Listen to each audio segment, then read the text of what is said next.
Welcome everyone to season 2, episode 9 of the Pixel Pals podcast with me, the Yorkshire Gamer, and BoxyArty. Hi everybody. how you doing, my man? Yeah, I'm good. Yourself? Yeah, I'm not too bad, mate. Again, this week's gone really quick. I don't know what it is. Must be the change in the season or something. It's getting darker as well, isn't it? It's definitely like that up here. Like literally 1 minute it's light, and then at the 7 o'clock it's like boom, pretty much darkness. So yeah, it's definitely the winter nights creeping in up here for sure. That's it. Well, yeah, today we've got a very special guest, and this person also has a podcast themselves called 30-something Gamers. So there's a big clue there. So I'd like to introduce RetroRevival. Welcome in. Hi guys, thanks for having us on. He's all good? Not bad, are you? Awesome. Good. Just happy to be on here with some decent podcasters for once instead of Boxy. You know what I mean? Where is Boxy? You said that you wanted to get us on the show, promote the podcast, and we just thought it would be best if he wasn't here. If we try and get people to listen to us, you know what I mean? So it's just creative differences. He's a miserable bastard, basically. How long's 30-something Gamers been going on? You've done like loads of episodes, haven't you? Christ, yeah, we have. We've been going since about January.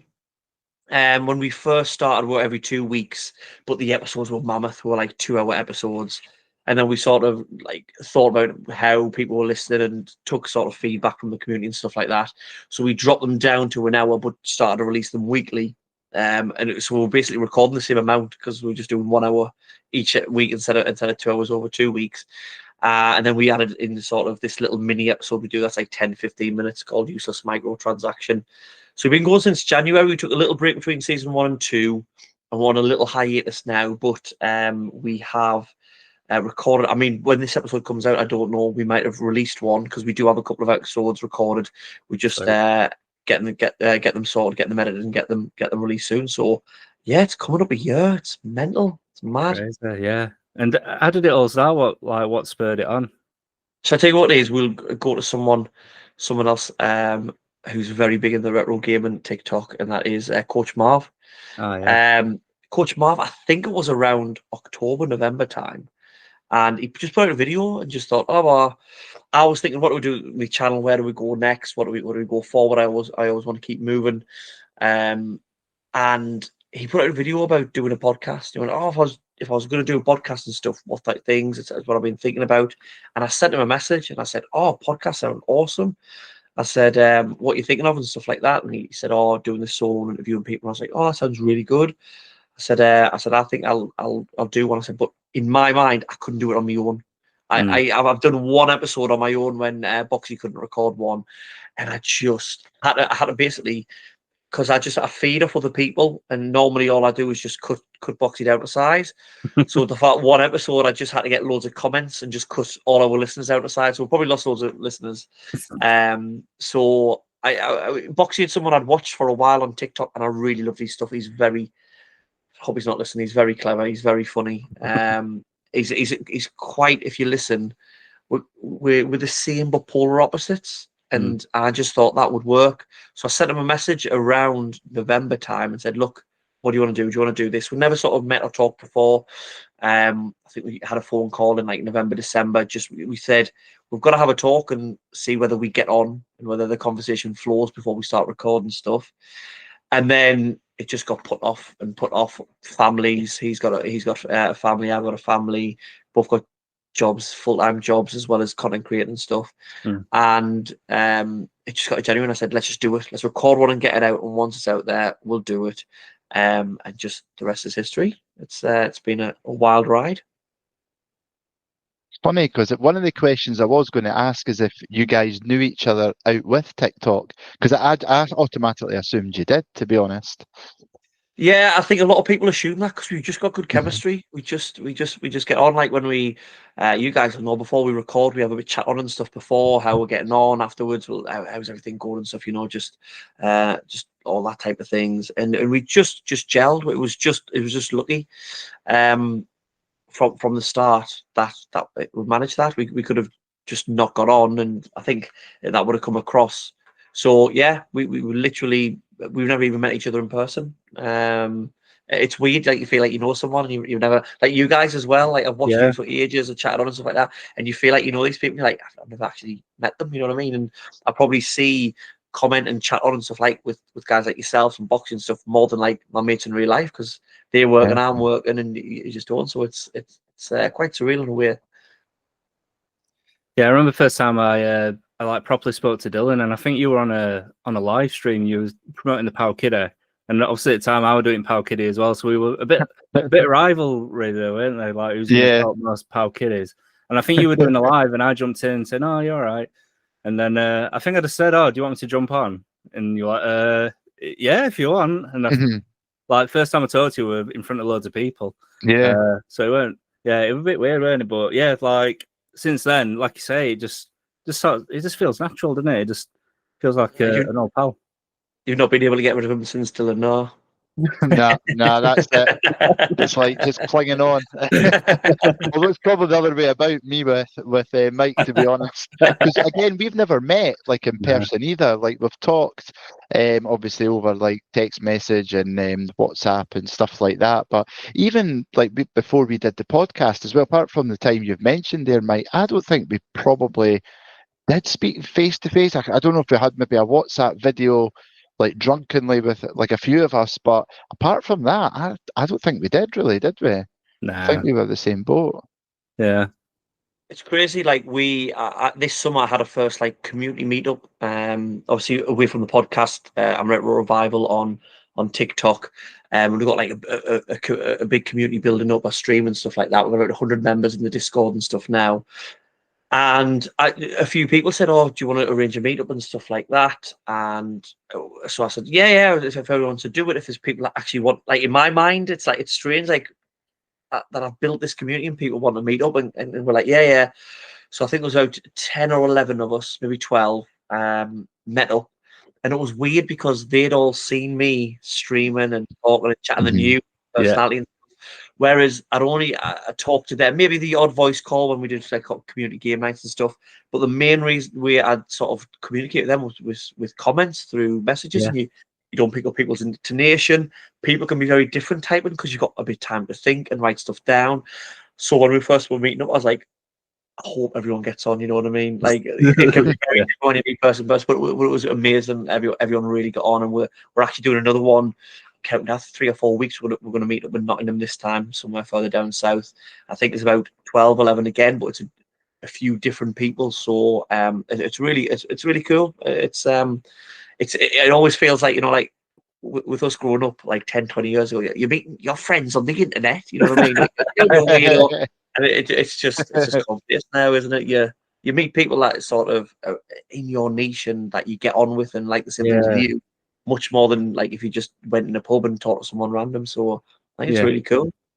Yeah, I like the community that you've built as well, like on your Discord and stuff. It sounds like a really good place to be. You know, there's like I'm sure I heard that on your podcast that somebody's got matching tattoos of your logo. Is that right? Yeah, well, we've it's an awesome community. It's not for the faint-hearted. That in the group, that it's not like sterile or anything. I've been in some Discords like really big streamers and stuff, and it's like quite sterile because they're very careful what they say. People have a laugh and stuff in there, but they are the kindest and more supportive like sort of community that there. And there's one rule is don't be a twat. And we've only had one person who had to kick out for being a twat. So it's going well. But we've had people become friends. We've got places there. If anyone's having a rough time, people can talk and stuff like that. But we do actually have 2 people who met about a year and a half ago now in one of my streams. I was streaming Discworld on the PS1, and they met in there, and they got together, and then they moved in, and then they got married. Was it May or June? Sorry, Dave and Elaine, if I forgot. They invited us to the wedding. I couldn't not go. You know what I mean? It was like I was in my head. I'm like, oh, I made it as a stream of people meeting, like get married in my stream. But we went, and it was lovely, amazing. And then when I got back, they put in the Discord. Obviously, they'd met in my stream and stuff like that. That they'd got matching tattoos afterwards with my logo on. And that just is, because I like I say, if there's anyone out there listening who doesn't follow that, I am in no way like a big streamer or anything like that. You know what I mean? I've got a decent sized following now. But so it just blows my mind. Like, I'm still just me playing video games, and I always thought, like, my channel first started out. I've only really been doing the streaming now a year and a half, year 8 months. It just started out, it was trying to sell stuff on Vinted, because I hate selling on eBay. I used to hate I don't know anyone else does this, going to the post office and trying to work out the weight of how much it is when you put Yeah. And then when Vinted came along and they were using the in-post lockers, it was just so easy. And obviously with the collection, having loads of duplicates and stuff, I put it on there and I thought, it's not as big as eBay. People might not trust it as much. So what I'll do is I'll make a TikTok and I'll show the game, and it'll push people through the Vinted, and I'll show footage so people know the game's work and stuff like that. And then it gives it a little bit more of a, oh, I don't trust this guy. He's got a TikTok and he's showing it, you know what I mean? And that's what it started out. And then just about sort of 7-8 months into that, I just thought, I've always wanted to stream, and always thought, too old, I missed the boat. Using those excuses, too old, I missed the boat. If I was 10 years younger, I'd have done it. And I just absolutely love it. I just absolutely love it. So I do have to take breaks every now and again, because I'm a primary school teacher, and I've got a 4-year-old and a 1-year-old at home. Also a missus, so I'll mention her because I'll get in the neck if I don't. And when you stream and using the guys know what it's like with content. It is pretty full on, but I do have ADHD, which powers me through, so that's all good. And just going back to podcasts, like the dynamic that you and Boxy have, it always seems like you're just pissed off with each other all the time. So, how do you, is that in terms of like, do you like have a little talk before and say, I'm going to say some really mean stuff, but I don't mean it? I think it's a little bit of a. It doesn't have to be said. We both really good friends. Like, we're at the point now, after nearly a year of doing this, where we'll talk to each other when we're going through rough times. We'll look out for each other and stuff. And it's that old adage. I say it at work with the people I work with. Like, the people that I really like, I will call an arsehole. Oh, bugger off, fuck off, you tit, you know what I mean? Yeah. And then the people I don't get on with as much, I'm really polite to them, because you can't like get away with it. So the nastier I am to you, the probably the most I like you. So if I start calling you names, it's just because I like you. Don't worry about that. I think one of the lines that you said, I don't know it word for word, but it's something like, I think Boxy was talking about smoking cigarettes and just being like, I'm going to die young, because of smoking cigarettes. And you said something like, especially the way that you insert them, and that just made me laugh out loud. It is a lot of. I think a lot of our podcasts, yes, we do talk about retro games, and that's the vehicle it's in. But I think the main thing that people mainly listen for now is the relationship between me and Boxy, and it's like two mates talking in a pub. You know what I mean? But about something that you're sort of that you like, with the retro game. So it is a good laugh, and he gives as good as he gets. Don't be painting me to be the bad guy. He gives it just as much as I do. Yeah, what you should do at the end is do like a poll and say, who do you feel most sorry for? RetroRevival or Boxer? I think this is the problem. Although I've got an amazing community that they all just, any stream is all they do is give us grief. So they would all be in on Boxy's side. So I would lose every single poll. And they'll any comments, they'll always side with Boxy. And I'm like, what are you doing? But there you go. I've got broad shoulders. I can take it. And how long have you been collecting for? Because obviously you've got a massive collection. Yeah, I've got about 2,000 games or so now. I'm currently going for a full PS2 and a full 360 collection.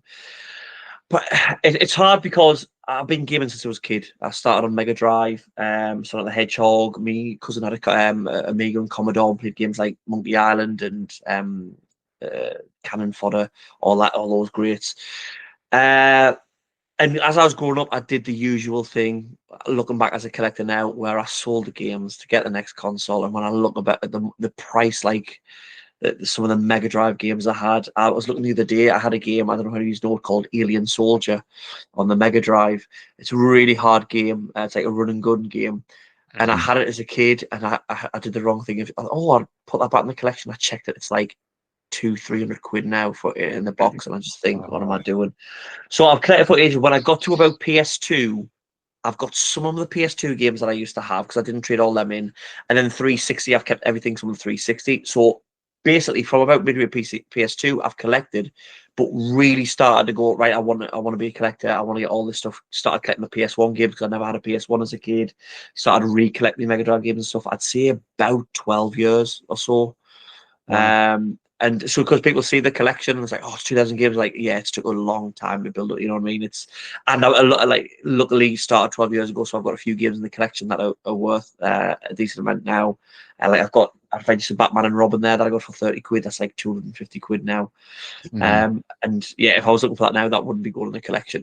You know what I mean? So yeah, so I've been collecting about 12 years and I love it. Like I always think it's all about the chase. Like if I was a millionaire and I could just buy them all, I don't think it would have the same buzz. Do you know what I mean? Of getting them and stuff. So it'll be that point where I'll get in however many years it is, I'll get the full PS2 or 360, and the missus will be like, "Right, you're done," and I'll be like, "Nah, I'll go for the full Mega Drive now." It'll never end. It'll never end. About you, Dylan, are you after full Mega Drive? No, loads of people have asked me that, but I think just like exactly like Retro says there, I just don't think I would have the finances to do it because there's so many top end games now as well. And probably maybe we would be lucky enough with the space, but I think it's just the money aspect of it. I would have to sell stuff to get it, I think, and I know I probably wouldn't be able to complete it. So I was actually thinking about maybe cutting down my collection a wee bit and trying to sell stuff to pick up some maybe bigger hitters that I wouldn't have thought I would ever get in my collection. But I'm just then I'm like, will I regret doing that? I don't know. Yeah, When the podcast got your sponsorship for Manscaped or something, you'll be fine. You'll be rolling them and you'll be absolutely fine. Yeah, I always think that with the Mega Drive, people always go online talk about like PS2, Q1 and Rule of Rose and stuff like that.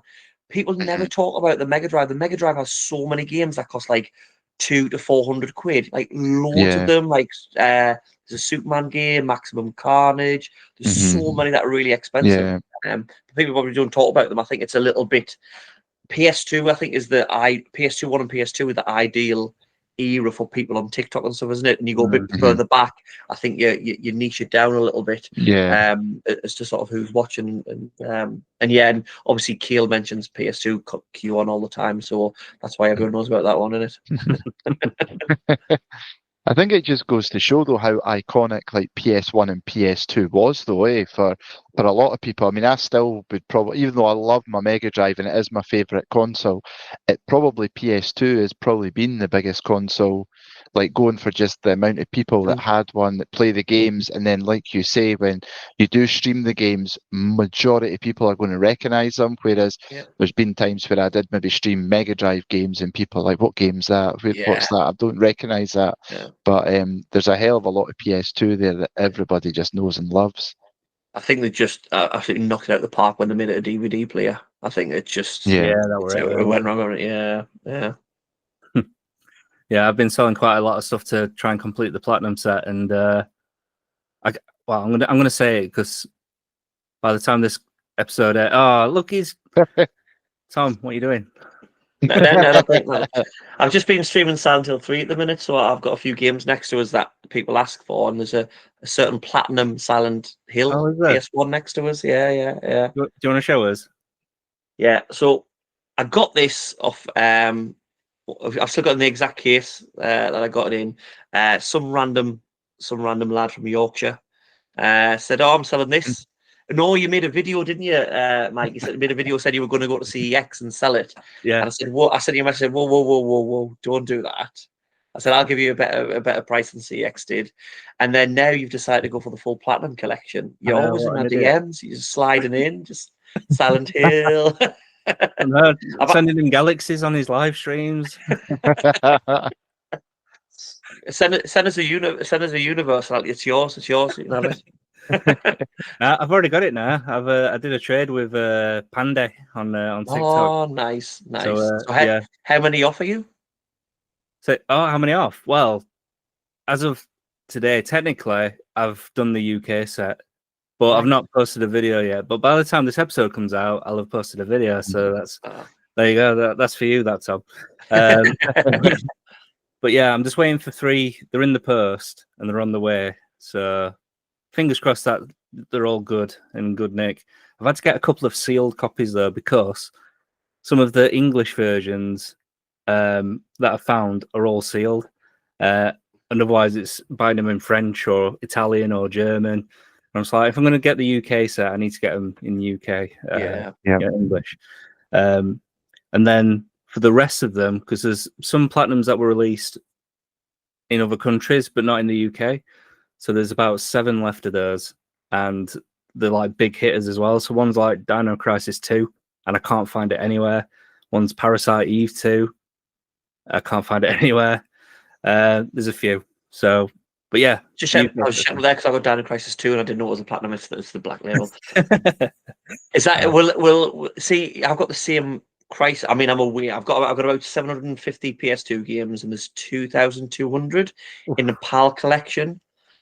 But when I've got my PAL list, there's games like SingStar has a ridiculous amount of games, and there's like SingStar Polska or SingStar Good Morgen, like that were only released in Germany and stuff. And in my head, I've got to go, there's no way I can collect them. I'm not, you know, especially like if it's a game like SingStar, I'm not going over to Munich hunting down SingStar German anthems or whatever. So I'll have to think about whether I go full European, but I think I'll just stick UK. I mean, not that 2,000 games isn't enough, like, is it? I think you got to draw a line, haven't you? Because like the PS1 set, like in the UK, I think it's like 1,400, but overall across all of Europe, there's like 1,700 and something. So there's like an additional like 300, 400 games there, and the chances of you getting them, complete as well is it's going to be slim, in it. Yeah. You got the room to. If you were to get the full 2,000, because I mean, you've got a hell of a lot of games at the minute, and I'm like, have you got enough space to fit all these extra ones in? That's what I always thinking. So we've just got like this wall is just new that we just put up, which is more sort of. I always find this is CEX and this is an actual collection. You know what I mean? That's just a wall thing. They can actually double stack. So at the minute, I've got about 700, and they're not double stacked. So that means I could fit 1,400 at least there. And the same with the 360. I've got a 360 here. I've got about half of the 360 and they're not double stacked. So I should be able to fit them in without anything else. So I'll get that thing of deciding what it is that I put behind. The only games I have behind at the minute are all the FIFAs and PESs. Because I've got the classics. I've got like the original 3 on the Mega Drive. I've got FIFA 98. I've got the PC version of FIFA 98 and stuff out. But like just 2000, 2001, 2002, 2003, I've just got them behind because it's just taking up so much space. Same with like the Tiger Woods and that. Like, I know I've got them, you know what I mean? I don't need to sort of showcase them. You'll have to start blue tacking them to the ceiling. Well, I've got one wall, but there's a radiator on it, so I'll lose a bit of space with it. So I'll have to think what I do with it, because I converted the garage last summer. And this, like, it's still new to me because I'd had this collection for 12 years, but last summer, up until last summer when we converted this room, they'd all just been in cupboards and stuff because obviously there was no space for them. And we got this, and I didn't have any shelves up, and I was just like, it was the first time I saw my collection all together. And then this Christmas is when I got the shelves up, and this summer is when I got the last bit up. And so everyone says, "Oh, it's an awesome collection." Like, I'd live there. I'm like, I'm still in that awe of it. You know what I mean? I can just sit here like a little shadow in the corner, just looking at them. And so, like, when I first came across you were doing a live, and you were in that room. Is it a garage? Is it like a converted garage? It was a garage, it was a garage and converted. And I remember it just being really dark, and you were just there with like a light, and you're like, "Oh, I've got this stack of games," and you're showing off your PS2 games and stuff. And I was like, "Oh yeah, this is my people." So I like dropped a follow and stuff, and just seeing like from where you've come from, being in this dark room to this massive room, just like with walls full of games. It's amazing to see, mate. It is. I appreciate it, man. It's like I say, I always say to anyone who's tried it, and that's another great thing about the community that we mentioned earlier on. There's like 3-4 people started streaming that community now just through support like other people. They know when they go on, they're going to have that support and stuff. And I just say to people, just go for it. Like I started by pointing my phone at an old CRT with my Mega Drive on and stuff like that, and that's how I started like a year and 8 months ago. And it just started to grow from there.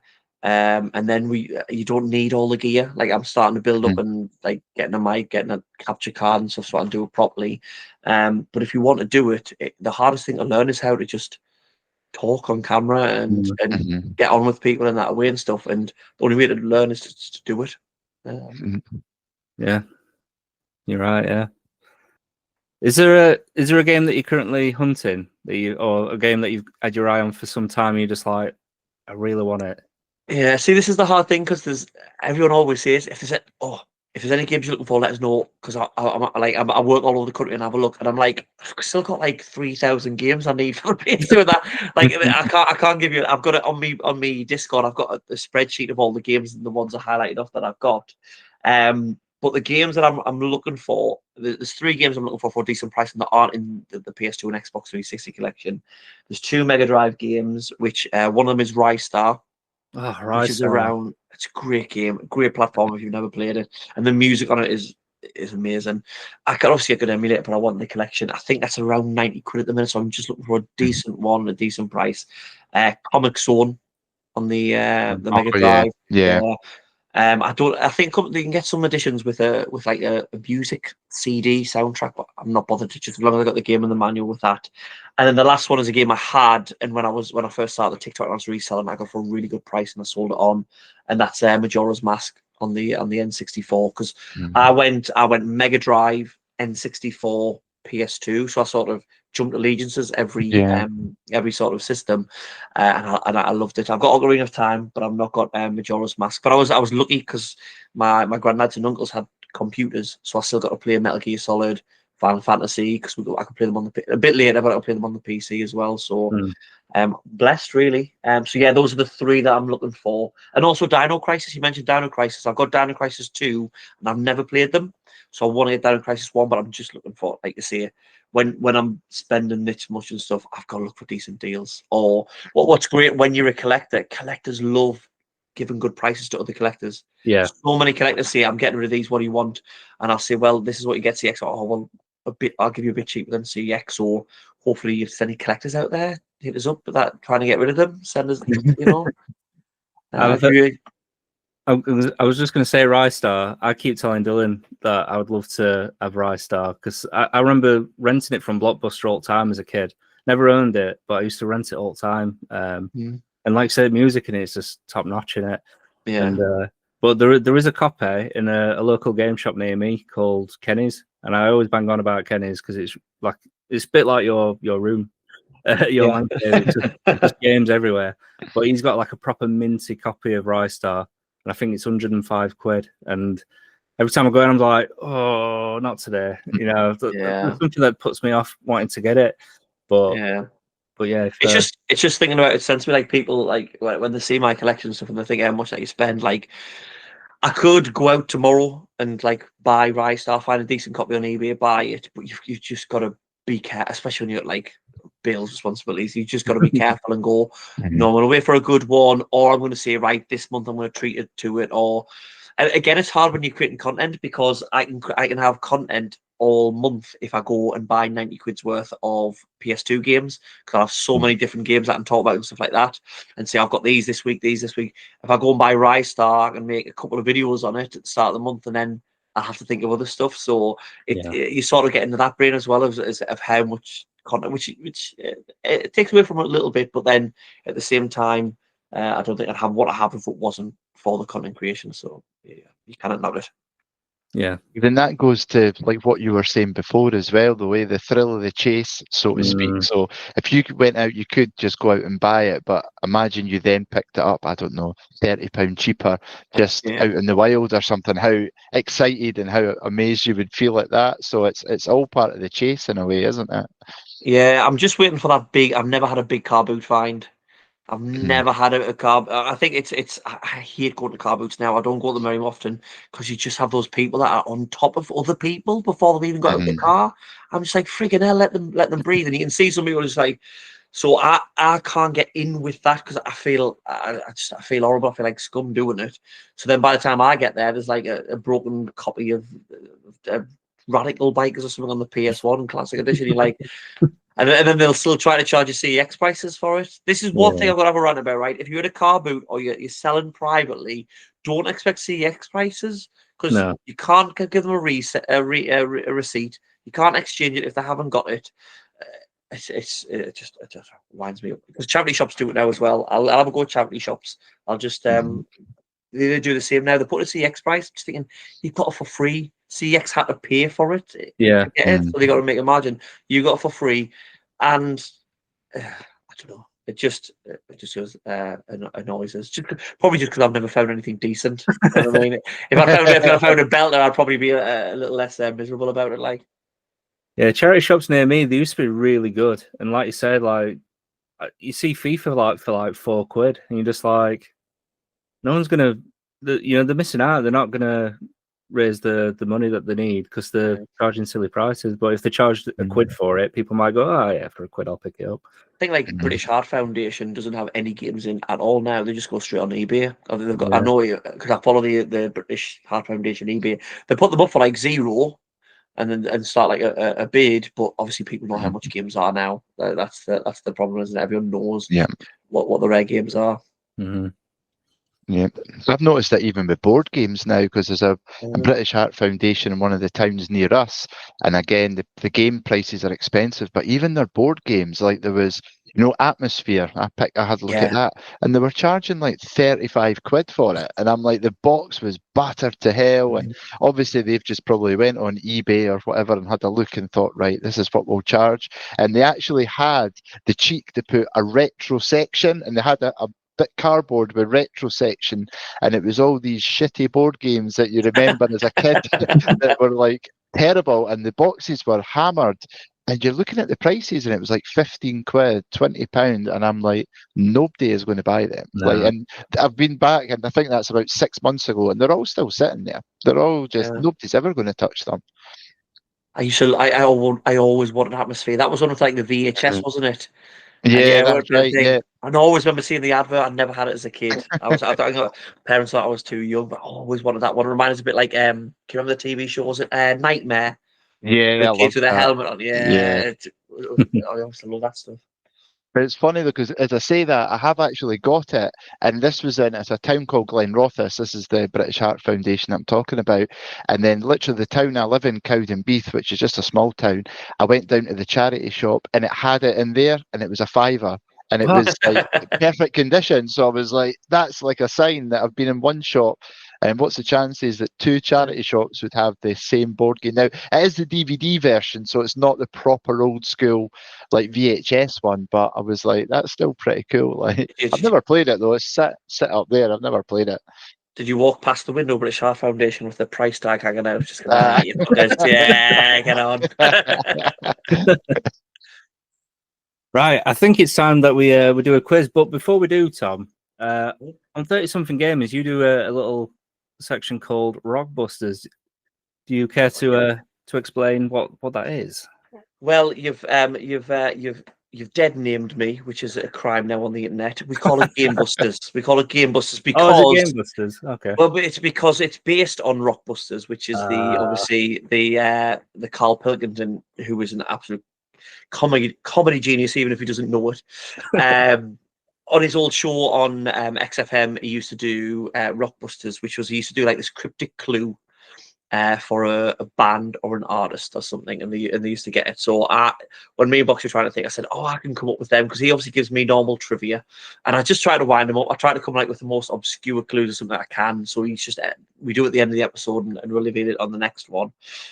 So it's a cryptic clue, and it's going to be a game, and you have to work out the answer. So do you want to say? I'll give it Mike, and then we'll reveal the answer at the end of this one. Yeah, sounds good. Yeah. Cool. So this is a one that I've used on an episode of 30 Something Gamers, but it's not released yet. So it's a race. Whoever gets it out first will get the answers in. So wait a minute. Let us remember it exactly. So the master's penis is really bright next to that oak covered in shit. I'll give you one more time. And the reason I chose this one, I was really happy with myself. I thought this was going to really wind Boxy up. The master's penis is really bright next to that oak covered in shit. I'm writing this down, but I'm leaving out the curse, like penis, because if my daughter walks in and starts reading my notes, she'll be like, "What is Dad on?" So master's penis is really bright. Is it next to that? Oh, next to that oak covered in shit. Next to that oak covered. With these clues, though, there sometimes if you get part of it, you can get the rest of it. If you know what I mean, because you work out a little bit, and then when you've got a part of it, you go and then the others click into place. So let that percolate for you. Let that percolate. I'm not gonna lie, I don't really do very well. I think the only one that I think the only one that I did get was on your podcast was Gran Turismo, which I thought was really clever. And it was Grand's to his MO, wasn't it? It was an old woman going around London, motorcycle randi or something. Yeah, that's it. Yeah. Okay, Master's penis is really bright next to that oak covered in shit. Right, I'll have a think. When we get to the end, I'll give you a couple of clues to walk you towards it. Yeah, I'll give you some clues. Unless one of you gets it. I don't know. I don't think I'm going to get it. I've actually grabbed because for some reason my head instantly went to a Mega Drive game, but I don't know if that's going to be the case. But I've got a book. I got this on eBay, and it's like all the PAL cover arts. Well, that's and awesome. It's a game, and I can picture, but I can't remember the name of it. So I was just quickly trying to go through and see if I could look at the cover art. I don't know if it is a Mega Drive game, but there is. I don't know what games you got. I don't know what games you got up in Scotland where there was shiny penises. You know what I mean? I got it out of the British Foundation. 40 quid. Cool. Right. Yeah. We'll come back to that later. Then we'll try and figure it out. But yeah, we've got a quiz for you. So obviously you are trying to collect the full PS2 and Xbox 360 library. So I thought it'd be good to do a game where we have to try and guess, or you and Dylan have to try and guess, whether or not a game was released on the PS2 only, the Xbox 360 only, or on both. So I've got 10 games. I'll read them out one by one, and you can take it in turns. And you've got to tell me if it's on the PS2 only, on the Xbox 360 only, or was it released on both? So I'll come to you first, Tom. Mm-hmm. So the first game is Psychonauts. Am I allowed to turn around? Psychonauts. I'm pretty well. I've got it on the original Xbox. I'm pretty sure it was an Xbox exclusive. I can't remember ever seeing it on the PS2, so I'm going to go for Xbox only. So it's just to be clear, it's Xbox 360, not the original Xbox. All right, okay. Still, if it came on, I'm going to sit with Xbox 360 then. I'll sit with Xbox 360. And what do you think, Dylan? I have never even heard of this game, so I'm going to be different and say PS2 only, just to be different.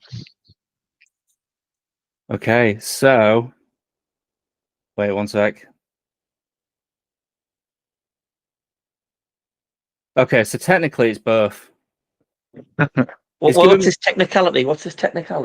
So physically, it was released on the PS2, but right, the Xbox 360 had a digital download version in some regions, but it's not a native PAL retail release. So how do you want to play that? Because that's technically it's PS2 only, but it had a digital. So are we counting digital? Wait a minute. Say both there then, because technically it was on both. Really, I agree with Dylan, because that means he'll get a point if. Oh, is that how we're playing it? Wait a minute. I'm here to win, Dylan. I'm here to win. I'm not lying down. Right. So, because you both didn't say both, no points. Number two. So I'll come to you first this time, Dylan, and then we'll let Tom's answer after. Bully Scholarship Edition. Now that has been on both, but I don't know about the Scholarship Edition. Oh, shit, or was that just Xbox 360 that had that edition? I'm going to say just Xbox 360. Okay, and Tom, what do you think? You're just trying to wind me up, Mike, aren't you? You're just trying to wind me up. Mike knows exactly what he's doing. I have done many videos about how it was never called Bully on the PS2. So are we? Well, to be fair, you said Scholarship Edition, so it's only 360. It came out on the Wii as well, I think, but it was Bully and Caniscanum Edit, Bully in the States and Caniscanum Edit in the UK. So it was only 360. Correct, yep. So the original Bully was released as Canis Canem Edit on PS2 in PAL regions, and Bully Scholarship Edition was released on the Xbox 360 and Wii as well. So yeah, both get a point there. Well done. Yeah, I just thought, it's going to piss Tom off that, so I'll put it in there. You're supposed to treat your guests well. This is why I left my podcast to come here. I feel bad now because maybe my quiz has got a question about that as well. It's all done in Can't jest. It's confirm all or done in jest deny. just to get people to watch the videos. I'm not that bothered about it. Right, Tom, we'll come to you this time. So this is the third one, and it is Time Splitters Future Perfect. Ooh, we're talking 360 and it was definitely on PS2 because I've got it on PS2. Did it come out on 360? I spend a lot of time looking at the shelves and CX at the Xbox 360 section, and I don't think I've ever seen Time Splitters Future Perfect. So I'm going to go PS2 only, but I'm not sure. Okay, and Dylan, what do you think? I would have said PS2 only as well, purely because I can't remember ever seeing it on 360 either. Yeah, I'm going to stick with PS2 only as well. I can't ever remember seeing that. And you are both correct. Yep. So released on PS2 and original Xbox in PAL regions, but not on the 360. Well done. So Dylan will come to you this time. Dead Rising. That's never been on PS2. I would say Xbox 360 only. And what about you, Tom? What do you think? Can't see the PS2 being able to handle it. Mm. You know, the amount of zombies and stuff on the screen, I just don't think the PS2 is going to handle it. So I agree with Dylan. I'll go Xbox 360 as well. Correct. Yeah. So Dead Rising was on Xbox 360 exclusive in the PAL region. Yeah. I loved that game. It was so good. It was so good. Yeah, it was great. It just leans into that really bad horror movie B acting, doesn't it? And it's just so funny and just fun. Like I remember, I spent like hours just not doing anything in the game, just mowing down zombies with like a lawnmower or a car or a whatever you could pick up. It was great. I've never really played the second one, and the people always rave about how you could combine things you could find in the mall and stuff like that. But I've never got into playing that one. The second one's, I think it's better because it's not as like so stringent with the timing aspect of it to go to bosses. But I loved it. I don't know if you've seen the movie, like the Dawn of the Dead, but the original one, like from the 70s. And I love that film. I've seen it so many times. So when Dead Rising came out, to me, that was just Dawn of the Dead, but getting to play it on a game. So I loved it, man. I think as well when it first came out, obviously being an early Xbox 360, just the amount of zombies and stuff, like you'd never seen it on that before, you know what I mean? It was like awesome, just fun. Yeah, it was so cool. Right, question 5 will come to you, Tom. Prince of Persia, Warrior Within. Ooh. So is that the last one? What was it? Sands of Time, Two Thrones, and Warrior is the last one. Oh, it's definitely PS2. Did it come out on 360? I know they had that reboot, didn't they, with that last that made it so you couldn't die, so it was a bit pointless. You just picked you up every time you fell down a hole. PS2 only, but I could be wrong. Okay, Dylan, what do you think? I was going to say both, so I'm going to stick with both. Oh, okay. Well, one of you is right. And it was released on the PS2. Yeah, just the PS2. So released on PS2 and original Xbox in PAL regions, but not on the 360. There we go. Dylan, will come to you this time. And it is Lego Star Wars: The Complete Saga.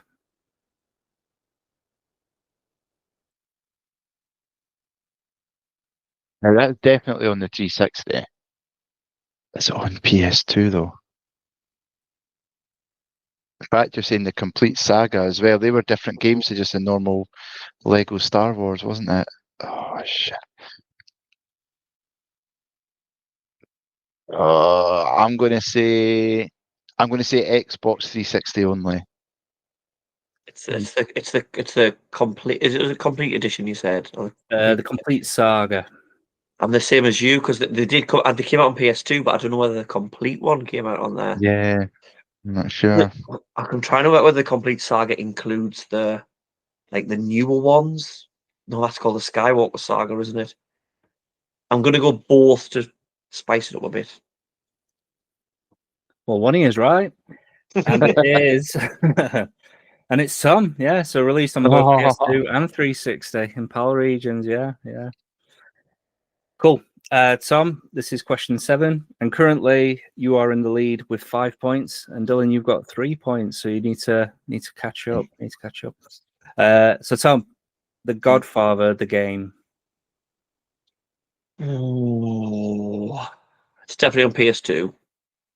It's definitely on PS2. I've got it on PS2. Have I got it on 360? I'm gonna go both. Okay, and Dylan, what do you think? I'll say PS2 only, just to see if I can claw back points. I don't remember seeing that on the 360, but I'm not sure. I'm not sure though. I'm really not sure. Well, one of you is correct. I'm going to keep saying that. It is both. On both, yeah. PS2 and Xbox 360. I've got it. Have you got it, Tom? I don't know. I feel like I remember the side of it being white with red writing on. Oh, I've got The Godfather 2. That's what I was thinking of, but I haven't got The Godfather yet. Cool. So this is question 8, and we'll come to you, Dylan. Just Cause. I can see you cheating. That was 360 only, I think, wasn't it? I don't remember seeing that on PS2. I'll say 360 only. Okay, what about you, Tom? We out looking. I'm thinking completely opposite. I know Just Cause 2 is definitely on the 360. There's definitely a Just Cause game on the PS2. Did it? I'll go both. Okay. Well, one is correct, and look at me. there's a theme here. Every time I say that, Tom's the one who's always correct. So yeah, so Tom's got it right. So the original Just Cause was released on PS2 and 360 in PAL regions. Yeah. I knew I'd seen it on PS2. But I wasn't sure when they started on the 360, whether it was the second one or the first one. Cool. 2 more left, and it's safe to say, Dylan, I don't think you're gonna win this one. But I mean, it's a bit. I think it's stacked against you there, Dylan. Really, the amount of streams I do. PS2 games are over there as well. I can't even see them from here. The few that I've got. Try not to look at my competitive side. It's just making us. Right, we'll come back to you then, Tom. Number 9, Akame. Are we including digital? Let me double check.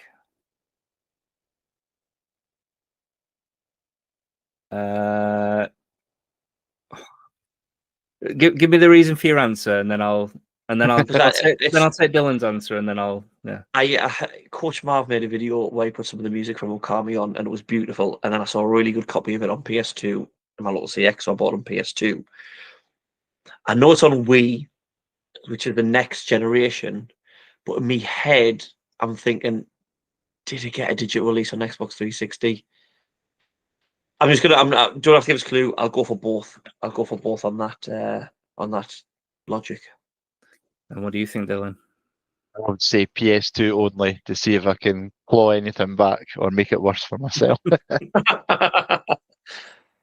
Right. So Dylan's got it right. It's PS2. I'm gonna do VAR though and double check if there is a digital download for 360. I'm not saying that I've seen it digitally. I just feel like it's one of those games that has a bit of a cult following that might have it, if you know what I mean. Because I always see that as a Wii game. I never realized it came on the PS2 till I sort of started going for the full collection. Because I'm sure you're like paying symbols and you use the Wii remote. And I've Yeah. still not paid. It's in the backlog, but as you can imagine, my backlog's pretty big. Yeah. So Google is saying no, it wasn't ever ported to the 360. But yeah, I didn't want to say. No, because I would have given it away. Yeah, Yeah, exactly. yeah. Right, last one then. So Dylan, this one's for you. Mirror's Edge.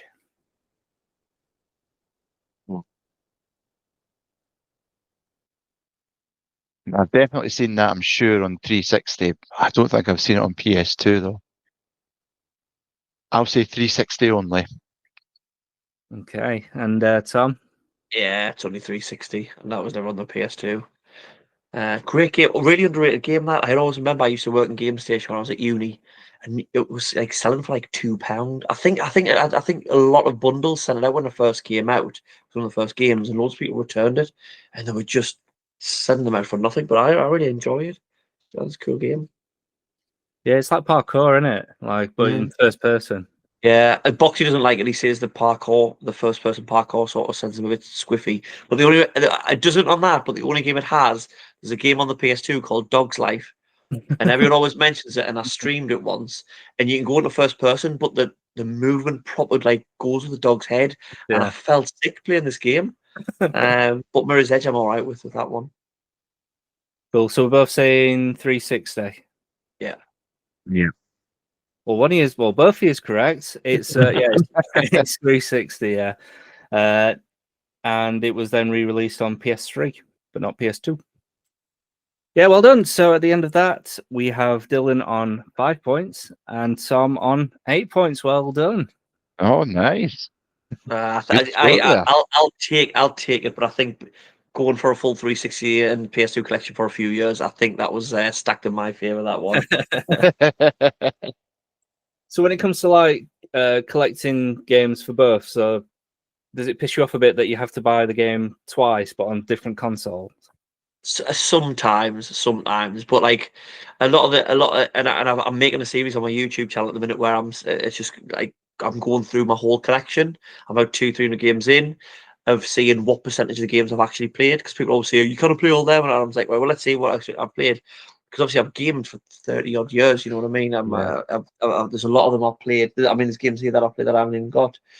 So I'm not too bothered if it's a really expensive one. I know for a fact at some point I'm going to have to buy really expensive FIFAs, because there's a few, because basically FIFA releases so long into the console generation, because countries like in South America are a few sort of generations behind, but they love the football. So they'll still make like FIFA where you're thinking, why is that on PS2? It's like it's on Xbox 360 now. They make it on PS2, but no one buys them. So they're still ridiculously expensive. So when I'm buying them, I'll probably have a few choice words. But in general, it's all right. It's not too bad. And do you find like, have you found like some games, the same game, but one's really expensive on one console, but not so much on the other? Yeah, and it can be against other consoles as well. Like I bought Manhunt 2 from the PS2. It was about £105. It's far cheaper on the Wii, and it's not even as good as Manhunt 1. Manhunt 1's far better. But it's, yeah, I say you'll get it as well when you watch American streamers and stuff that are collectors, because some of their games, our expensive ones, are really cheap over there, and our cheap ones can be really expensive over there. So there's swings and roundabouts, and it's hard to try and work it out. It's hard paying a lot of money for a really shit game. I've got a game called Iron Chef, which is basically like you remember Burger Time on the NES, where you knock the buns down and make the burger. It's a shit version of that, and I had to pay 125 quid for it. That is painful. That is really painful. I just tried to hammer content out of that. I was like, I need to make as much money as I can on this, because this is not fun. So there was one point where you went into CEX and literally bought every single game that you didn't own. That was one of the games that I had to Oh, buy. was it? That was the most expensive game I had. I went to my local CX and I bought every single PS2 game that I didn't have. It cost me 360 odd quid. I did have one rule of if it was over, I think £5-10, and it didn't have a manual or was like in really shit condition, I wasn't buying it. But yeah, the guy who was on his second day at work loved it when I turned up at the tail. I try to do this really nice thing of going, I'm not going to go on a weekend because it's going to be busy. It's not fair on the workers, and the workers knows in there, a few of them followers and stuff. And I'm a teacher, so I was like, it's the holidays. I'll go in during the week and it'll be empty. Because I'm a teacher, I'm nose blind to bank holidays. So it was a bank holiday Monday. So it was absolutely ram.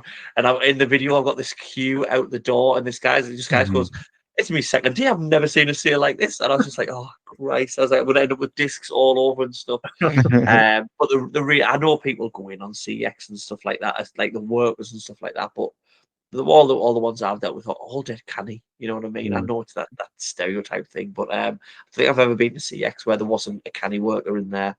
They're all us, really. They're all collectors. They're all geeks. You know what I mean? So I tried to have a chat on with them and stuff. So they were okay with that. But I bought one in that. I bought like Resident Evil 4, the Steelbook, and I thought, is it behind us? I thought it was like distressed. Like that doesn't look like it's anything wrong with it, does it? It just Well, all these dots are like rust. All right. Well, doesn't it look like it should look like that? Yeah. And then by the time I realized I put a few videos, I was just like, I'll just keep it. Like it's past the time and stuff like that. And I've got the original and stuff as well. But I was doing that video as a test. As a tester, the algorithm likes big things. I make a load of videos going, I bought every game in every PS2 game in CX, and then sort of actually see what I've done at the end. And I didn't make all my money back. I'd say I made about £100 on the videos that I made back from it. That's good. So we got 360 quid's worth of games for 260 quid. So it's Yeah. better than a kick in the crackers. So Yeah, you're not wrong. Yeah. Oh man, I'd love to do that. Just a shopping spree. But it's harder when it's your own money as well into life. Someone said, make a video, here's 500 quid. You'd be like, sweet, I'm just going to buy loads of games. But when it's your own money, it's a bit harder to do it. Yeah, it's easy for not easy. They've had to build up and grind there, but the big streamers, when they do something massive, they know they're going to make the money back. You know what I mean? I'm going to buy a car and give it away. They know in their head that they're going to make the money back. It's a calculated decision. And for me, it was sort of first some people in the comments like small, because I put as a small creator, can I make my money back? I haven't even made the video where I've said how much I've made. And people are like, you've got over 10,000 followers, like, but in the grand scheme of things, that's small, and you can't even get in the creator fund until you got 10,000. So it's the smallest you can be to make money on videos. And it was basically planned. And the holidays are coming up. I'm going to do it, save up a bit of money, use some money I've made from other things. I'm not going to be buying games for another month after that. You know what I mean? It wasn't just that, I can just splash 360 quid. You know what I mean? Which I think some people just have a snapshot. They look at the video and go, "Oh, look at him! He just got loads of money." And it's not. You're still taking risks doing it. But it's a bit of fun. It's try. You know what it's like. It's trying to, especially at the minute, it's trying to make the algorithm purr for you, which normally it doesn't. Normally it has a shit and kicks the sand in your face. Yeah, it's tough at the minute, isn't it? I think everybody's struggling though, to be fair. It's like right across the board, like trying to get content out and just doesn't seem to go anywhere. And then you see other people's videos that seem to explode and you're like, there's nothing like groundbreaking in that. It's just so random. It is. Yeah, and I'm trying. It's trying to think of an identity. Like when I'm doing my stuff now, it was a bit hit missing all over when I first started. But I try and this is going to sound like really like sort of arrogant and stuff like that. But I try and see myself as like a brand, and I think, what do I want RetroRevival to be? And for me, it's the gaming community, the collecting, the streaming, all those friendships and that I've built up. And when I look at it, there's a lot of videos starting to lean into CEX And Mhm. and then I've seen a few creators who are doing CX and they're going into other things where it's less about the gaming and what they did originally. And for me, Yeah. that's not where I want to go. I could probably go and make money on those videos and stuff. I could Mhm. make ragey bait videos and stuff like that. And I'll always every now and again put one at the start of some of my videos, but I still wanted it to be my content is on my collection, the content is on the stuff I do with my community and the Mm. streaming, and just sort of head down and plow forward. And if I'm enjoying it, Mhm. sometimes you have like the creative fund. You don't make millions from it when you first get up there. That's some people I think you do. Like when my best month has probably been like 60-70 pound. I'm in the creative fund, which is not huge, but just to compare it, like this month September, I think I made £3 from like literally. I think 2 months prior was like 60-70 quid, and I'm not really changing the content I do, so Yeah. it's hard to try and keep up with it. Yeah, TikTok are doing like a massive push for using promote as well, aren't they? Because like Yeah, there'll be Mhm. times like I'll post a video and it'll get to like 300 views, and I'll be like, oh yeah, it's doing well. And then I'll be scrolling on FYP, and then my video that I've just posted come up, and then there's a banner at bottom saying promote this Yeah. video. And you're just yeah, like, yeah, that yeah, video sucks. yeah. Mhm. I think I think when it comes to TikTok, I think they're going to have to change the strategy soon, or else people are going to move to YouTube with Yeah. shorts Mhm. and stuff like that. Because it looks like they're trying to push for gamers and they're trying to push gaming content and good stuff like that. And then they go, oh, but wait, if we get these two people to shout at each other in a battle and Mhm. beg for coins and likes, then we'll get loads of Yeah. money from that. Whereas if you're streaming game content, good content, we're not going to get as many. So Mm. it's Mhm. you know what I mean? It's hard. Money talks, isn't it? Which is the unfortunate. Yeah. But I still don't understand people. I go in to like try and say, oh, what are they doing? I go into people's lives and they're doing battles, but they're not doing anything. Like if there was a battle and there Mhm. was a singer and someone's singing, and then there's a streamer and there's someone streaming, and they've got the communities in, they're supporting them, I can Yeah. understand it. But when it's people just going, come on, let's beat them, what they're saying is, come on, give me money Hmm. Yeah. to beat that. And then, but then they're getting like thousands of pounds, and I'm like, what they're doing? And then I see gamers that aren't playing a game. They've got like a gameplay in the background, and all they do is get like hyper about someone sending them money and likes. And I'm like, Mhm. I can understand why they're doing it because they're probably making a lot of money from it. But why are people sending gifts for someone just saying, "Thank you for sending us a tenner.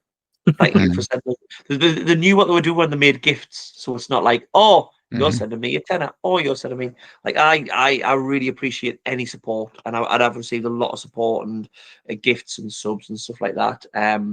But I'd like to think that I offer something for them. You know what I mean? Yeah. Someone Mhm. enjoys being in my stream or enjoys my content.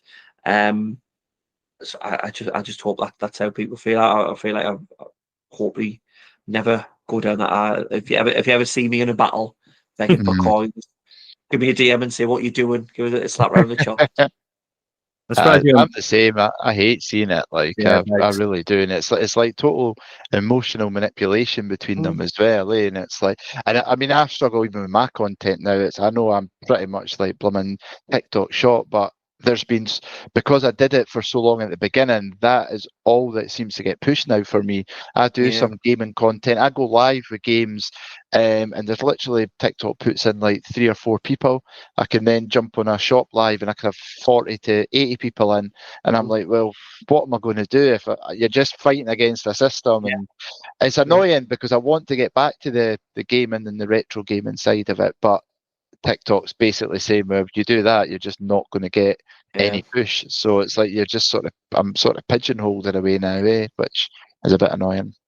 Yeah, it's hard. It's hard, and like I say, that's why I'm so grateful for my community because no matter what I stream now, I'll have 13 to 14 people in at least. Mm. And good days. Like I say, this week I don't know what's happened. I think it's because Silent Hill F's might be out, and I'm streaming Silent Hill 3 for like 370 people in my live.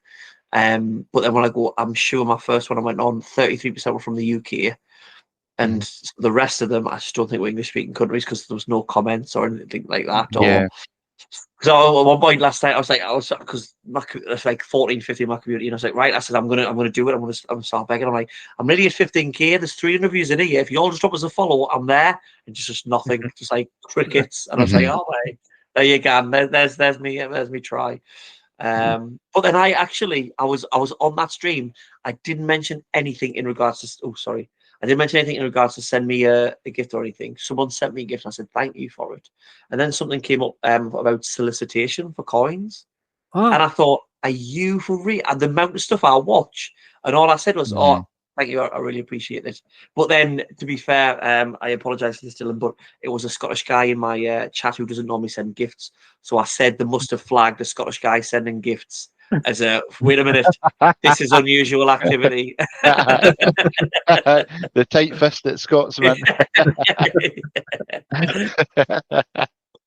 I'm surprised you and Boxy haven't done a battle yet. Oh, I just go into his streams and wind him up. He honestly, what last that stream I went in and I sent him a gift and he went, I suppose I better thank him or he'll just be arsey about it. I'm just like, you told me I'm trying to help you and push it. He's, But no, Boxy doesn't go live much. I think he does. He obviously he doesn't stream anymore. Talks about games and stuff. That's it. That's his niche. He's really he's got really good way with words, so he talks about them and stuff. But I'd wipe the floor. No, the same thing. My community would go into his and make sure I lost. I only actually did one battle by accident. I was doing a collection stream and I had my phone set up so it's obviously facing as I'm using the back camera. So when anything happens, I have to like put my arm around to press it. And people kept jumping in saying, "Do you want a battle?" And I kept hitting no, no. And I went to like move or look at a comment and someone offered a battle as I did it. And I clicked it and I was like, oh, and it was this guy over in India called Billy. And I was like, right, I'll just leave. And everyone was like in the chat was like, no, let's just do it. Let's just win. And then you see if won a battle. I was like, all right then. So we did it. And then I didn't know how to get out of it. And this guy refused to leave. He was like, one more battle, one more battle. I'm like, no. And all the chat now, every time when I'm getting frustrated, so we just put in, no, Billy, how do I get out? I literally had to end the stream because I've never done them before. I didn't know how to like sort of kick him out in the stream. It was daft. Dylan, have you prepared a quiz for us? I have indeed, yeah. So because obviously you have your own podcast, 30-something gamers, I've picked PS2 games, and what I'm wanting you guys to tell me is if the games are older or not older than 30 years old, if that makes sense. I've probably not described that in a great way. So they're either more than 30 years old when they were released, less than 30 years old, or I'm going to say if they were in 2005, they were 30 years old. So you've got three choices, if that makes sense. So they were either longer than 30 years, less, or we'll say anything in 2005 was bang on 30 years ago, if that makes sense. Okay. You just made us laugh that you struggled with the wait a minute, that's not right. I've used it already because I'm staying 30 years old there for wait a minute. I've not done this right because I've said 30 years old and everything I've put is only 20 years old. So I'll have to put a wee cross through that and say 20 years old. That's what I get for rushing it. Not 10 years at the time. So it's 20 years old is what I meant to say, yeah. So we'll have to just forget that bit there. So yeah, even though you've got the 30 years something gamers, my quiz is on 20 years old. So yes, I made an absolute arse we of wish that. we were 20-something gamers, so that there we go. That's it. I've put a little bit of a twist on it. So yeah. So forget what I said at the beginning. It's games that are either older than 20 years, less than 20 years ago, or if it was 2005, Dylan, it was bang on 20 years. Dylan, the word's younger. You keep saying not as old, less than. I've lost it. The head's gone now. The head's gone now. Oh dear. Thing is, you'll not believe me, but I did this at lunchtime and I was all proud of myself and everything when I looked at it. I was like, oh, this works in perfect. And then it's not till I'm looking at the dates right now in front of me, I'm like, wait a minute, that's only 20 years ago. That isn't 30 years ago. Oh dear. But we'll just pretend it is. Yeah, we'll pretend, yeah. So hopefully that makes sense. I'm not having high hopes here because I've explained it absolutely horribly and I've made a complete arse of it as well. So good luck. That's all I've got to say. So here we go. The first game then. So there's 10 games and the first one is GTA 3. So I'll come to yourself first, Tom.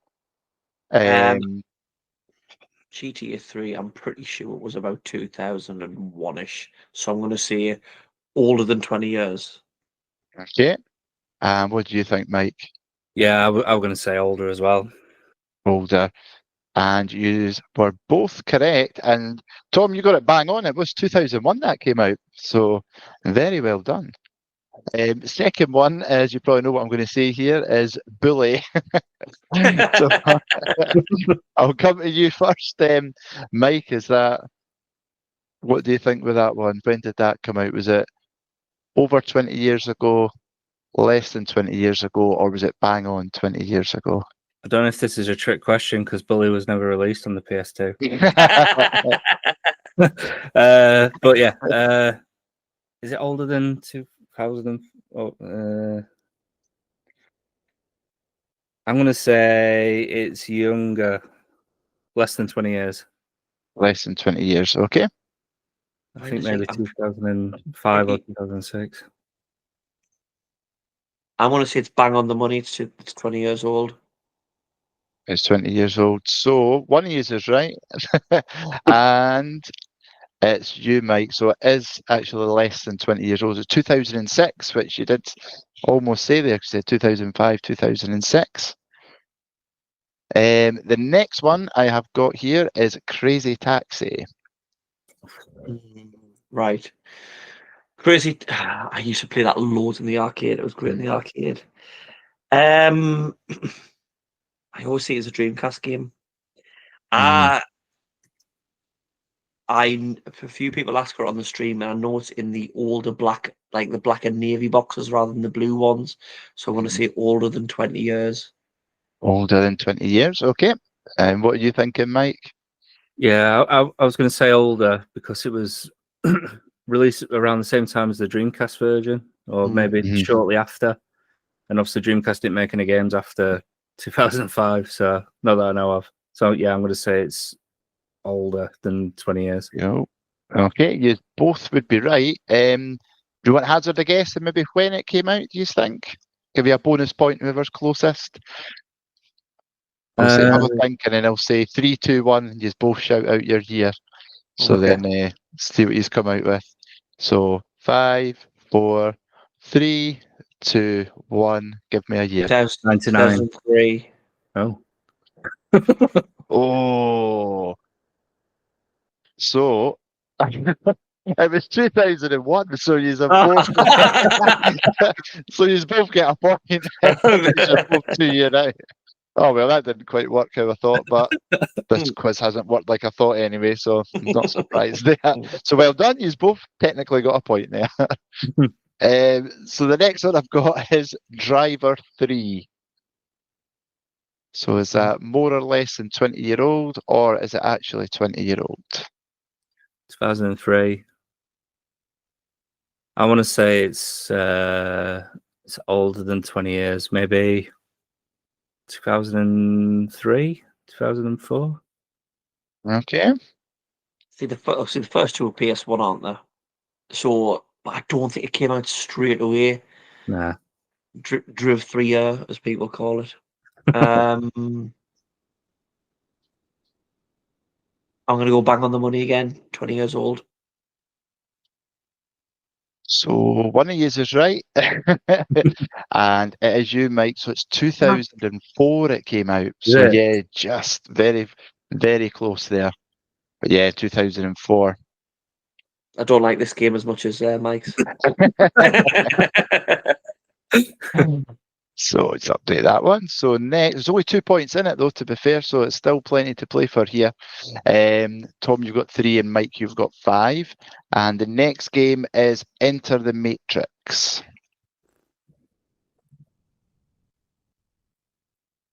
Is it who's to go first? Is it? I think it's you. Is it Mike? Oh, okay. I think so. Enter the Matrix. I'm sure there's a couple of Matrix games on PS2, isn't there? There's Enter the Matrix, and is it Path and Neo? Path and Neo as well. I always get them two mixed up as in when they came out. So I'm gonna say, oh god, I'm gonna say it's older. No, I'm going to change my mind. I'm going to say it's younger. Less than 20 years. Less than 20 years, okay? First Matrix came out 2001, didn't it, the film, I think. Yeah, something like that, innit? Yeah. Or 99, maybe. 99. I don't know. Was it a 90s film? Anyway, the Enter the Matrix is based on the second one, isn't it? Because you play Will Smith's wife before she went mental. So the second, but then it didn't come out straight away, so it came a bit after the film. I've went bang on the money twice, and I've had 2006 and 2004. I'm just gonna it'll be right one time. 2005, bang on the money, 20 years. Bang on the money. Right, and then Mike, you said it was less than 20 years, didn't Yeah, you? I think maybe 2006. So you are both wrong, actually. It was 2003 it came out, Enter the Matrix. So, yeah, I've actually thought it was later myself, to be honest, just for tying into the movies. But, yeah, 2003 it was. Yeah, and Tom, you're right, it was 99. It Was was it 99? Yeah, got it on the old Jeez. VHS. That is How's that 26-year-old, eh? That's mad. That's horrible. That's horrible. I mean, I teach 7 and 8-year-olds every day. I feel my age every single day, but that's bad. Oh, man. Okay, so the next one, how many have we got left? 1, 2, 3, 4. Oh, we're halfway. So next one I've got here is FIFA Street. So the first one. I would. If this is bang on the money, I'm going to be fucking livid. I want to say it's younger than 20 years. Right, okay. It's going to be 2005. I know for a fact. Don't you dare say bang on the money, Mike. Don't you dare.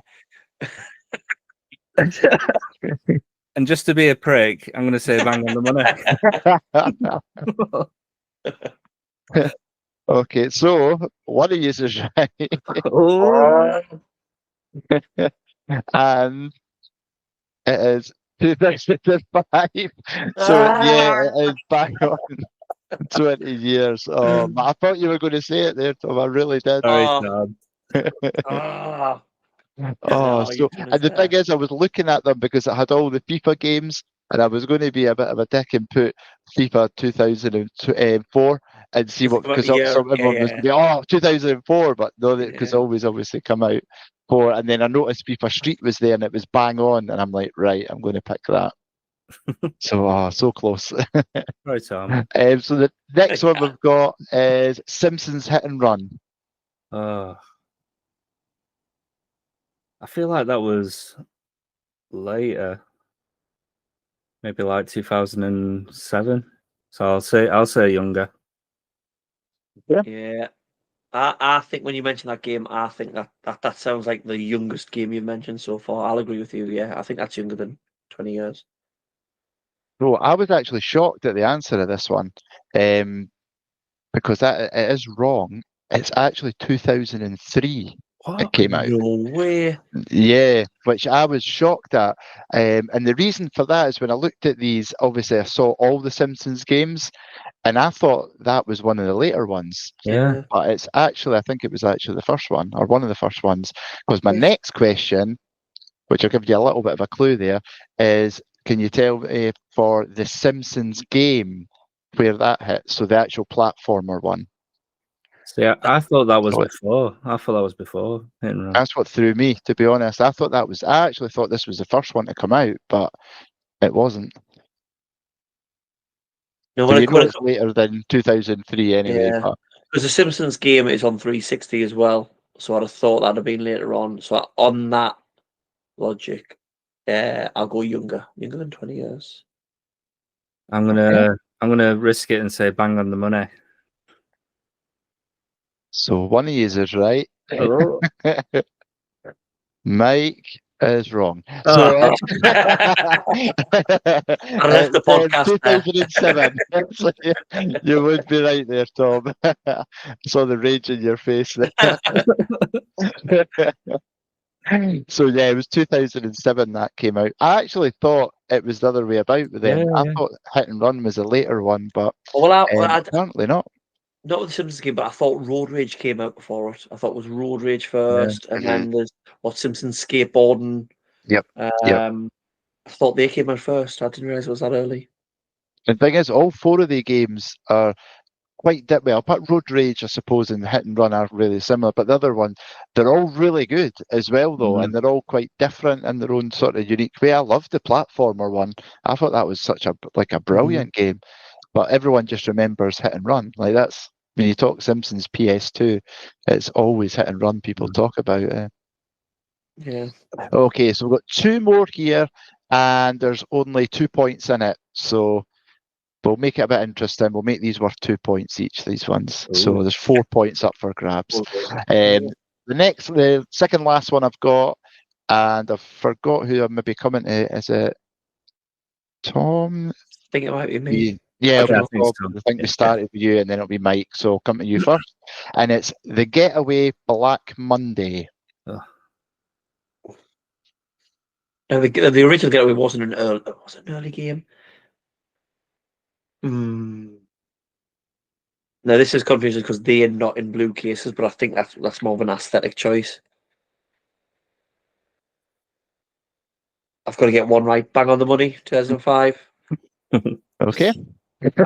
I'm gonna risk it and say it was after 2005. So after 2005. Yeah. Okay.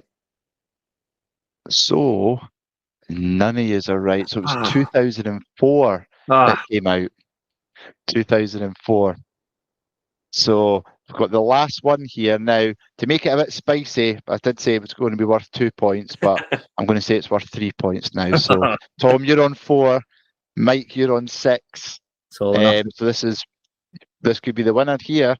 And what I'm going to do is I'm going to come to you again, Tom, first, because you're the guest.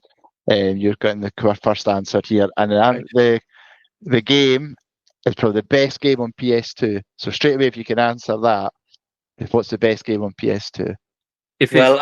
I know the best game on PS2 is, but I know you never played a Final Fantasy game, so I know your answer's going to be wrong. Metal Gear Solid 3? See, that's what I would say, but because it's Dylan, he's going to say Warriors. Yeah, I'm going to say the Warriors. So yeah, the game is the Warriors. So if you can tell me if that is older or younger than 20 years, or is it bang on 20 years? Literally got it in a pile next to us. This is for I've 3 points as well. I did a collection stream earlier, and people always ask for Warriors, so I have it out ready. It's literally next to us, so I could just look at the back. I'm not going to say anything, because to be fair, Mike could just say the same as me, and he wins. We'll go for. I know. I'll say the opposite to make it. Okay. You're not as competitive as me in Boxy. This would never happen. I'll go for younger. I know obviously it's a lot older franchise. I think the film was 80s or so, wasn't it? But I think it was a later Rockstar release. Yeah, younger than 20 years. Younger than 20 years. Okay, so Mike, you've got a choice of 2 there. Do you think it's bang on, or is it older then? 20 years. I'll just say older. Just older. Yeah. So bang on, none of you are right. It's bang on. I thought you were going to finish on bang on. I should have stuck to the system. I should have stuck to it. You were going to, so that's I had it all geared up for you saying that there. But yeah, 2005 it was released. 2005. So I knew it was a bit of a later one because it's on the original Xbox. And I always think the games that ended up on the original Xbox tended to be the later releases. Because obviously it didn't come out like later on down the pipeline, didn't it, with it? I see it's that the old thing of having a multiple choice, going for the same answer all the time. and then at the end going, no, and then changing it, and that's the only one that was actually that answer. Oh well hit the one in the middle. No, you've done well. So that was 4 points to Mike 6, so you've done good there, considering I made a complete arse of the quiz at the beginning anyway, so that threw you. They're going to have to change the name of their podcast now just to fit in for this quiz. I mean, I know. And then we'll just start putting videos out and they'll go, there's no way there in the 20s, so we not good. I also noticed I had a typo on my FIFA Street one as well, because apparently I had that down as coming out in 2025 instead of 2005. So I'm obviously completely rushed. No, good that. Yeah, I think it's Well surprising, done, isn't guys. it? It's surprising, isn't it? Like how old these games are now. It's like Simpsons didn't run 2003. That just doesn't sit well with I me. know. It's That's just mental. time just flies. Like I always think about, like I always put these videos up every now and again to sort of like get a bit of engagement and stuff like that. When I talk about what retro games is, like for me, retro games is playing on my Mega Drive and playing on maybe my N64. Like for now, 360 came out over 20 years ago. You know what I mean? What do you, it really kills me to see an Xbox 360 as retro, but Yeah. what's the line? Is it 10? Is it 20? Because it's over 20 years old. Yeah. I'm just, and it just makes us think when you look where we are now from 360 and PS2 20 years ago, what's it going to be like in another 20? You know what I mean? It's just mind blowing. Like, Yeah. We'll have like full body VR suits, won't we? And we'll just sit ready in a Player chair and just- One. yeah. Exactly. Yeah. Oh man. It's funny though, when you go back the consoles, like I remember my first gaming thing was like a Commodore 64, and you get the jump from that to Master System, and I remember, the graphics are amazing, and then not so much from Master System to Mega Drive, but from Mega Drive to like PS1, I was like, how could they get graphics any better? And then it goes to PS2, and you're like, how can they get any? And you just look at how it's changed. Now we're at a stage, I think, where you're like, yeah, they surely cannot get it looking any better than it's actually going to hurt your eyes to how crisp it's going to be. But it's cool to see the jumps, I think, of where I don't went. I don't think modern gamers get as much now. I think obviously Mega Drive to PS1. If you look at some of the Mega Drive games, early Mega Drive games, the PS1 games, like it was just monumental. The difference, obviously, we jump from 2D to 3D, but now I think a lot of the stuff that happens, that change in the console going up, tends to be like the inside stuff, doesn't it? Like, it can do this, and it can load quicker and stuff like that. Whereas, so it's like, oh yeah, it looks a little bit better, and it does look, and we are like unbelievably good. But I don't think when you get the PS6 comes out, you'll have that moment of it going like, "Fuck me!" Compared to the PS5, this is next level. You wonder what they could do to get that. It's like, what's actually possible to get that, unless it's exactly like you say, it's going to be, you can maybe stream directly to TikTok, Twitch, and YouTube all at the same time from it. But you're like, well, that doesn't really change the graphics of the game. It's just a feature. And I think that's probably all they will get. It'll have to be some like cool, better feature that you've just not got at the minute. Yeah, the future's scary in terms of gaming. Right, well, we've got time for one more quiz, and then Tom, if you're ready, you can give us some clues for this Rockbuster, because it's still I need clues. I'm still scratching my brain about this. I've underlined like the key words in it. So what words have you underlined? So I've underlined Master's penis. I've underlined bright. I've underlined oak, and then shit as well. So Master's penis is really bright next to that oak covered in shit. So I'm trying to think of like other words that we could use. I've not thought of one for Master's penis. I can't think of another word for that. Bright could be like light or blind, like blinded. And then oak, I've just put wood. And then shit, I've put poo. So so what game is that you got that ends with wood poo? Winnie the Pooh? No, I don't know. I don't know. So are we having another quiz? Yeah, we'll do another quiz, and do you then want a clue before us so we can think on it as we're doing? Yeah, that's good. Yeah. Right. Yeah, I need one. Like the last bit, right? When we're talking oak covered in shit. Think of how I gasped. Sorry. think of how an Irishman might say a number. See, when I gasped, I thought poo stick. But okay, so an Irish person might say. I didn't say it was going to be a good clue. Just I'll give you a clue. Oak covered in shit.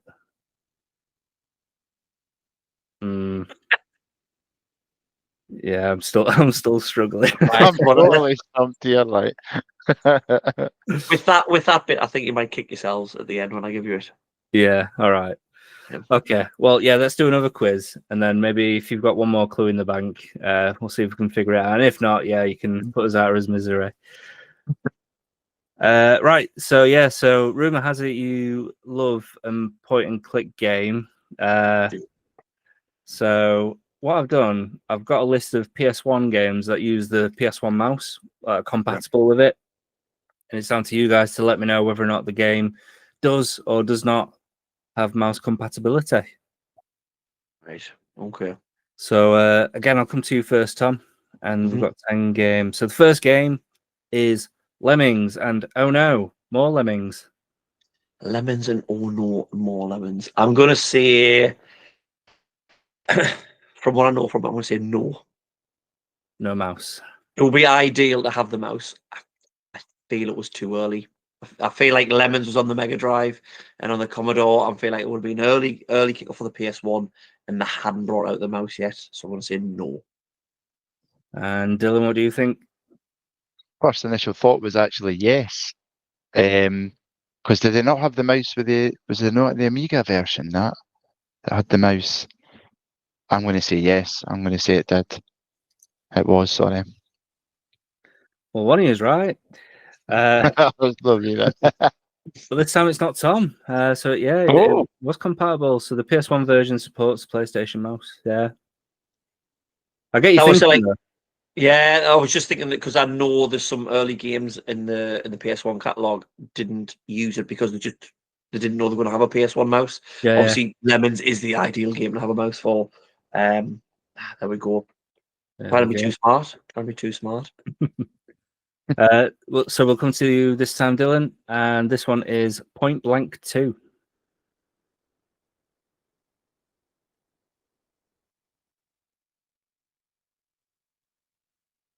I'm going to say no. Nah.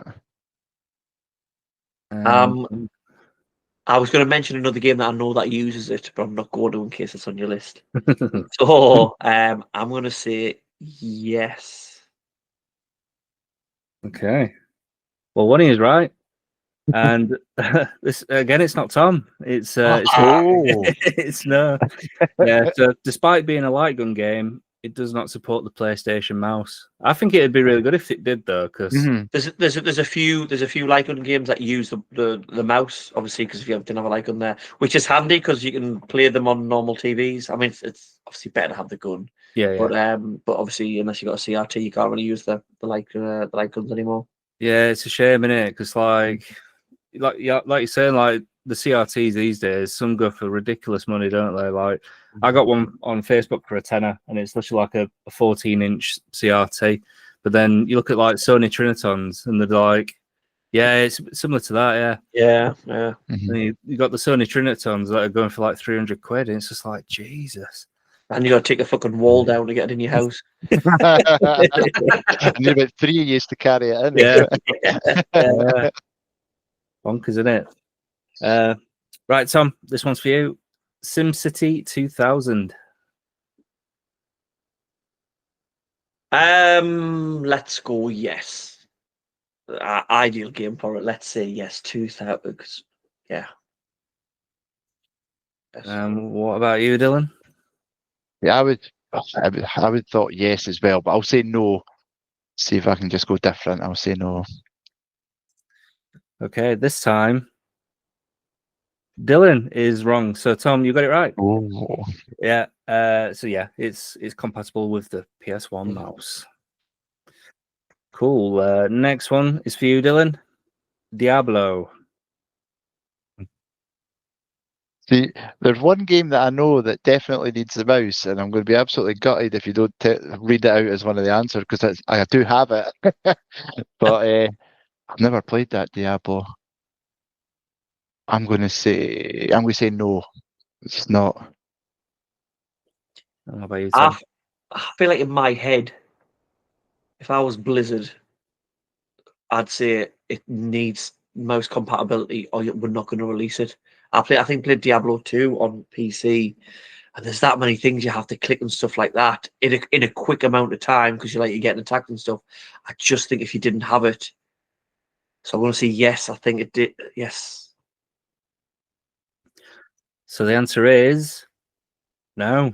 So the PS1 port did not support the PlayStation mouse, even though the PC version is mouse driven. So yeah, it's just one of those. Yeah, like I say, you'd think it would because PC version did it, but yeah, it didn't support it. So we'll come back to you, Tom. Theme park. Theme park or theme park world? Theme park. Theme park. Because you even had the mouse pointer of the Mega Drive for that one, didn't you? But you'd move up with obviously your D-pad. I'm going to go with my logic of it being a very early release and saying no, and probably be wrong. So I said no. Yeah. My logic was going to be to say yes because SimCity did when you answered earlier. So I'll say yes. I'll go different and say yes. So the answer is yeah, it did. Yeah.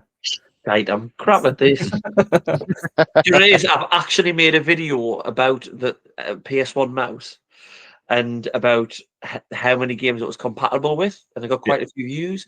And I had to get lists of games that worked and games that didn't to do the video. I've just gone blank. I know nothing.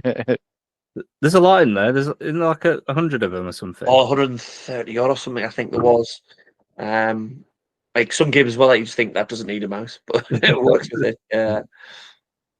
Yeah, in the theme park world, Dylan actually did the voiceover for the guy that helps.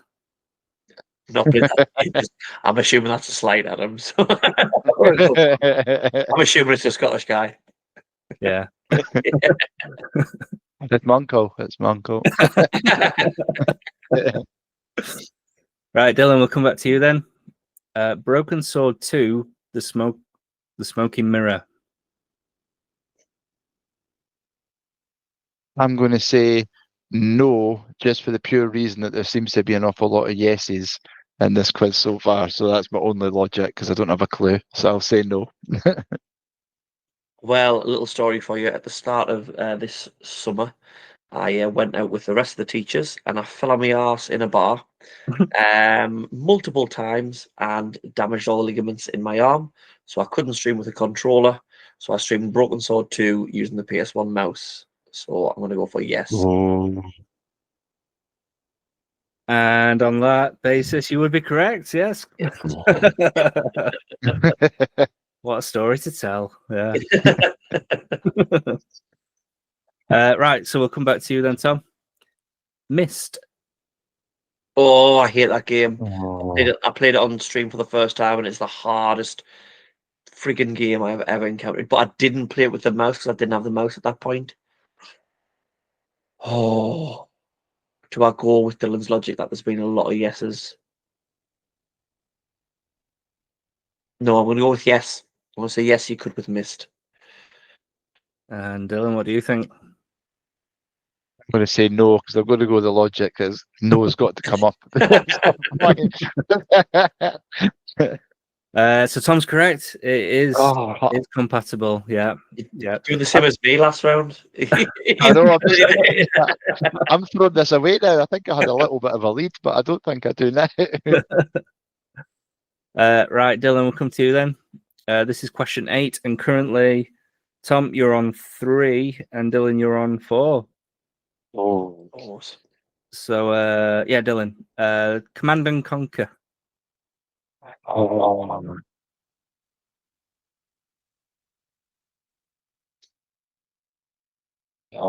Surely that did. It had to have. I don't know. I'm now going to end up kicking myself because it's probably be no, but I'll say yes. Surely that had to be mouse compatible. What do you think, Tom? It's the only game from the video that I can remember didn't have a mouse compatibility. It started at Red Alert. From Red Alert onwards, you can use the mouse, but Command and Conquer for some reason you can't.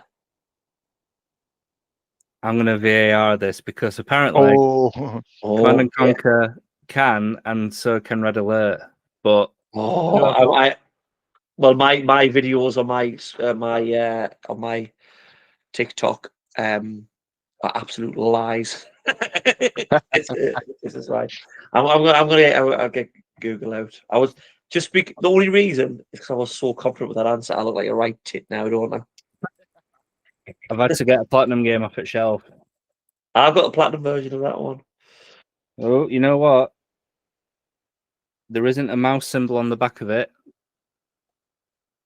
Usually there's like a little mouse symbol on the back. So yeah, I think we're gonna have to Google that one. Usually has it on the instructions as well, doesn't it? The first page or second page of the instructions, it would normally say as well, I think.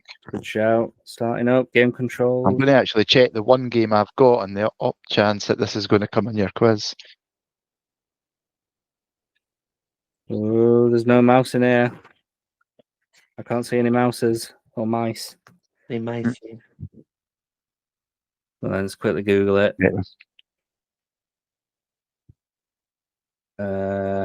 Does Command and Conquer on the PS1 use a mouse? Well, I'm on Wikipedia and a list of games, and it's got Red Alert, Retaliation, but not that one. But I don't know whether it was. Oh, it can't have been patched in, can it? Because it's 2. Yeah, I'm going to give the point to Tom because the AI Google thing is saying Red Alert and Retaliation, but it doesn't mention the first one. So there we go, Tom. Well done. VAR works for once. There we go. Right. So the next one is for you, Tom, and it is Final Fantasy Tactics. Ooh, I have no idea with this one. It's one of the Final Fantasy games I've not played. I'm going to go with Dylan's logic and say no. Because you thought that last one was a yes, so it's been very yes heavy. So I'm going to go no. See, I was going to say yes for this one because that I've not played. I know I've not played one of these games, but I have seen it, and it looks like it is a sort of role playing, like turn-based type one. So I'm going to say yes. I'm going to say it was. Okay, Tom is correct again. Yeah, it's not compatible. Tactical RPG does not support the PlayStation mouse. Okay. The dark, complete shot in the dark. Last one. And you are... Wait, Dylan, have you had any more points since I last said? I think I'm a point behind now, or 2 points behind. I think that's what it is. Do you do it for 2 points then? So winner takes all? Yeah, so Tom, you're on 5 points and Dylan's on 4 points. Let's do 2 points then. Let's do it. 2 points. And Dylan, will come to you. Riven, the sequel to Myst. You've not. This is the last one, isn't it? Yeah. It's the last one. Wow, I've never asked. I thought I was so hoping you were going to say the one game that I have. I've only got like 8 PS1 games, and one of them is mouse compatible, and I'm gutted you never asked that one. Zed, is it? Yeah. That's it. Because it's got the mouse bit. I don't actually have a mouse to play it, but and then when you open the front cover bit, obviously they're quite proud of the fact that you can play it with a mouse. Yeah. But I've got it. I thought that was going to be one of them. I was so confident at least I'd get one right. I'll say I don't even have a clue. I'll say yes, just since it's the last question. I don't have a clue. Tom, what do you think? What was the answer for Myst? The answer was yes. See, if I say no, it makes it interesting. One of us wins. If it is, I say yes as one. But if Myst used it, surely Riven does. Why would the sequel not use it? Go on, I'll go for no, just to make it interesting. I'll go for no.